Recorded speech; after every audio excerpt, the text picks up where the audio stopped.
What's up, Nerd Crew? Nurdie J here, and today we're going to take a look at the encore reissue of 1984 Autobot's Chief Medical Officer, Ratchet. Without further ado, cue the intro!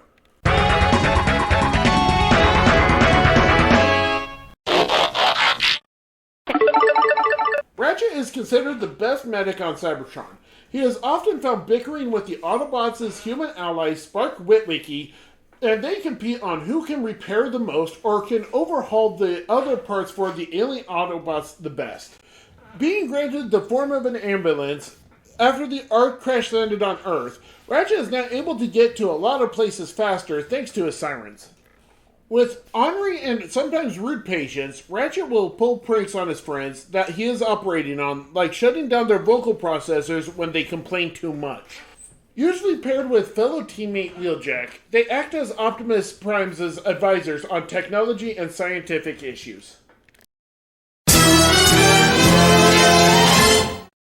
So, Ratchet is a Toyota vehicle, and van. I just don't know if that was ever used for, an ambulance? But it was an easy retool for the Generation 1 Ironhide, which I reviewed previously. I do have a playlist for all my G1 Transformers. And not a bad looking van, honestly. It reminds me of the 1980s GoBot named Rescue. Just bigger. So, a totally different transformation and stuff, but, it just kind of reminds me of that. Because I had Rescue before I had this character, so... Ratchet, I should say. Anyway, wheels are kind of nice. They do slightly run rough on some of them. Like, this one's, really loose. This one's kind of loose. It's this one. So, this one kind of rolls rough. Anyway, yeah, not bad size. Because here he is compared to my previous review of Prowl. And so, here's what they look like together. And, yeah, not a good size for an ambulance, but... for a van, I don't see an issue with, especially for 1970s or 1980s. I think it's a Toyota Cherry Vanette or something like that. I don't know my vehicles. Well, this Prowls and Blue Streak and future review will be Smokescreen, and they're Datsun Fairlady Zs, which now Datsun is owned by Nissan. So I think there is such things as Nissan Fairlady Zs now. So anyway, so that's what they look like together. No articulation in this mode, no opening doors, no nothing. I guess this can be kind of considered as a gimmick feature. Yeah. Now you got a weird truck looking thing. A la Cup minus the little flap here. Cup will be a future, review, but anyway, transforming is already halfway done. Well, I just, almost had that knock off. Anyway, not halfway done. I'm just kind of getting scatterbrained all of a sudden. Paint on this Encore reissue was not the greatest. There was initially, where there's a lot of these bigger spikes of, gray, were bubbles at one point. It was bubbled paint when I bought it. I didn't know it, and I kept on rubbing my hands, and my hands are, really super rough. I don't know why I was just born that way. Anyway, the thing is that, this is why I hate Chrome too. Because, yeah, my hands, not even scratching at it or anything, it'll just start rubbing off. I already got some white paint there. So, anyway, this paint is not the greatest. Even though it's Japanese. Because it's an Encore reissue. Anyway, so we got the base, we got the robot right here in my hands. So, let's continue on. Rotate these forward to form his feet. So, yeah, go with that. And then you come to these panels. You kind of pull them out, like so, on this double hinge. Like that. That is rough. I think it's just because, I don't know if it's age or what, but, this hinge back here, it's already it's not even shiny anymore. It's kind of like a matte colored. These here are more shiny, so you have a better articulation there. But these here, on this side especially, this one's kind of bad too, but it's a little looser. Yeah, those are kind of scary, especially when your plastic. This hinge, instead of being metal, is plastic. I think it might be metal. Okay, so it's metal, but it does like warp a little, and I don't know what that means. Anyway, so we got it like this. You rotate it forward. There you go. So I wish this wasn't as... I've dusted it. I've even washed it. It'll still stay foggy. I don't know what happened, but it's highly scratched or something. But as you can see with the back of this panel is actually his head. So he's got a two-dimensional head pretty much. And all you do is take a sticker and wrap it around. And then he's got like... I don't know if this is coming up at all, but he's got like a really funky looking robot head in there.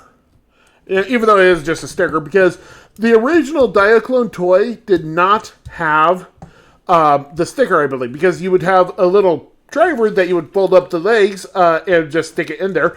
I just don't know how you would get it back out because that angle of that thing. But anyway, so it was supposed to be a piloted mech, essentially.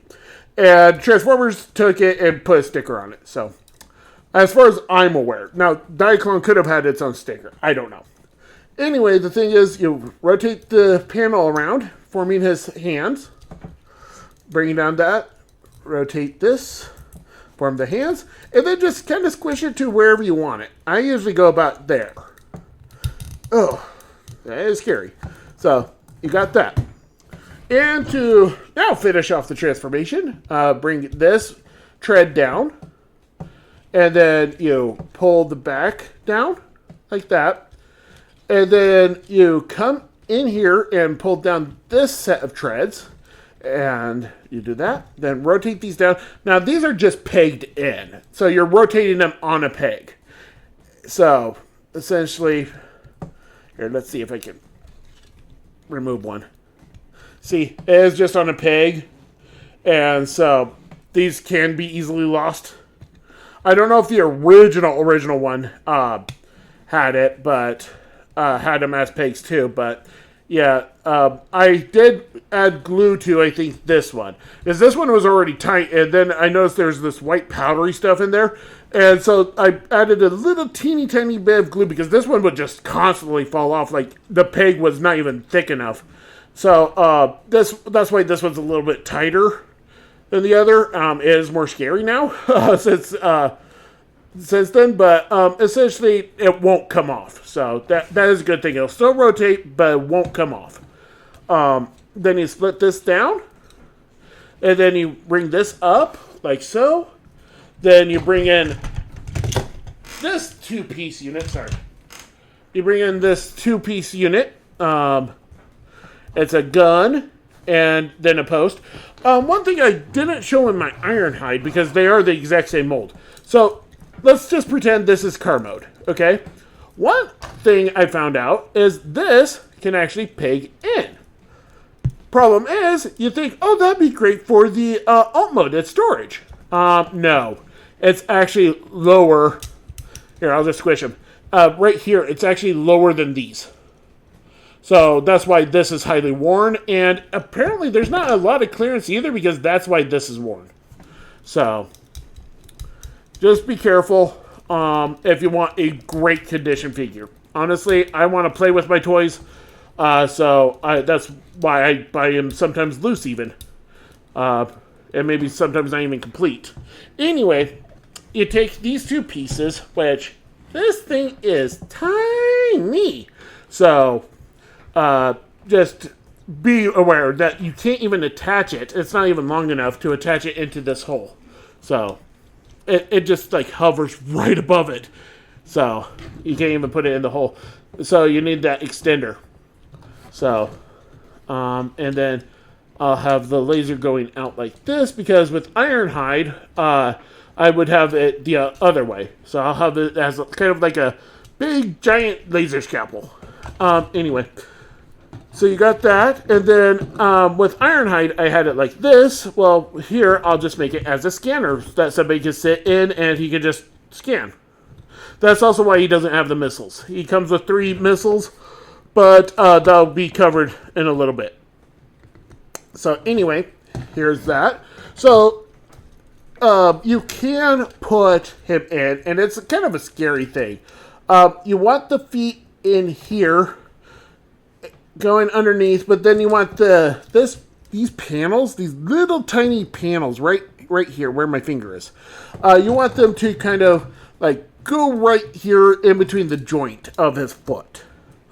So essentially, you are wedging a bit, and then you bring that down, and then one cool thing for articulation, I will cover that, is that his arms can come down so he can operate the thing like that.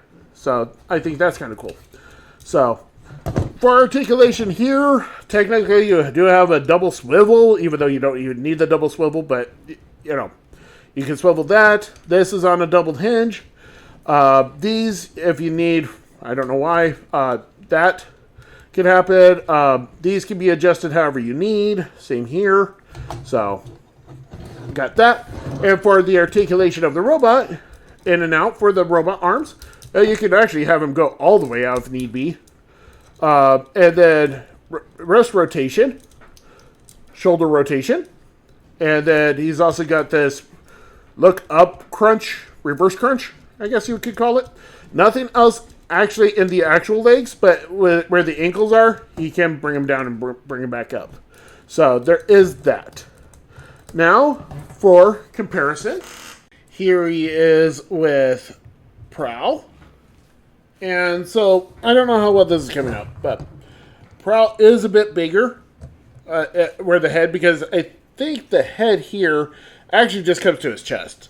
So, there's that. And here he is with his base mode in comparison to Prowl as well.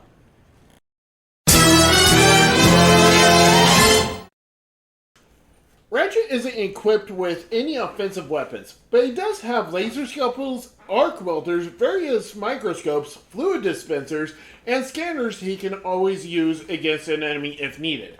He will, however, borrow a standard issue Autobot gun, though he isn't very proficient in the weapons in general. That being the cartoon.